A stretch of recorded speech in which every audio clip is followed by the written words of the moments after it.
The United States will officially move its embassy in Israel from Tel Aviv to Jerusalem tomorrow. President Trump made the controversial decision to relocate the embassy last December, pleasing Israel's government, but causing ongoing violent protests by Palestinians. Israeli Prime Minister Benjamin Netanyahu welcomed the official U.S. delegation today, led by the president's son-in-law, Jared Kushner, his daughter Ivanka, and Treasury Secretary Steve Mnuchin. Israel captured East Jerusalem in the 1967 Six-Day War and claims the city is unified. Palestinians want East Jerusalem to be the capital of their future state.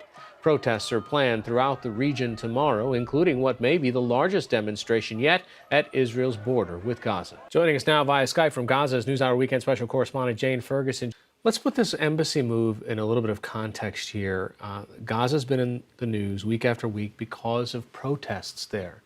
It has. These protests have been going on for 6 weeks now, with Gazans basically marching on the fence or the border around Gaza, saying that they're marching in a march for the right of return to their ancestral homes that they fled whenever Israel was formed in 1948. That's been going on for 6 weeks, and we've seen a lot of bloodshed, dozens killed by live fire by Israeli Defense Forces soldiers stationed on that border fence itself. Now, of course, these marches are going to culminate on Tuesday. They'll also be marching tomorrow, and it's expected to be more of the same, but even bigger at this stage, and it could be bloody and violent.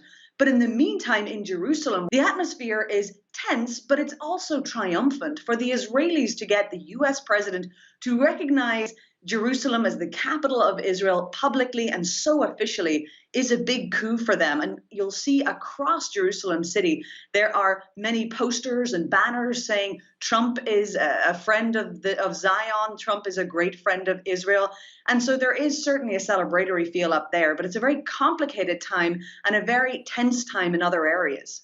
Is there a peace process that this move disrupts? There really isn't any functioning peace process or even hopeful peace process at the moment. We saw John Kerry, then Secretary of State, try to revive that in 2013. That was not successful. And since then, since we've seen the Trump administration come in, relationships with the Palestinians have gone much, much further south. We've seen, of course, this move of the embassy has been responded to by the Palestinians with complete condemnation. The Palestinians have said that they now view the U.S. as no longer an honest broker on any peace talks in the future. So it's not clear if there would ever really be any possibility of a peace plan, despite what the Trump administration says they are trying to come up with, some deal in the Middle East. So there's certainly been a huge amount of polarization. Let's also talk about some of the events in the region that have ratcheted up tensions recently. Israel has been making airstrikes into Syria, into what it says are Iranian positions in the country. And then you've got the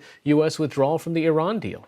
That's right. For the Israelis, a much bigger security threat to them, as far as they're concerned right now, is Iran. Just 5 days ago, we saw the President Trump pulling out of the Iran deal, and only a day later, the Israelis said that Iranians fired 20 rockets into Israeli-occupied Golan Heights. They then responded with widespread airstrikes, the kind of aerial campaign that hasn't been seen here in many years in Syria on Iranian targets. Now, that was really only the latest event in what has been an ongoing tit-for-tat between Iran and the Israelis. For the Israelis, that Iranian presence on their border is a growing concern. All right, NewsHour Weekend Special Correspondent Jane Ferguson joining us via Skype. Thanks so much. Thank you.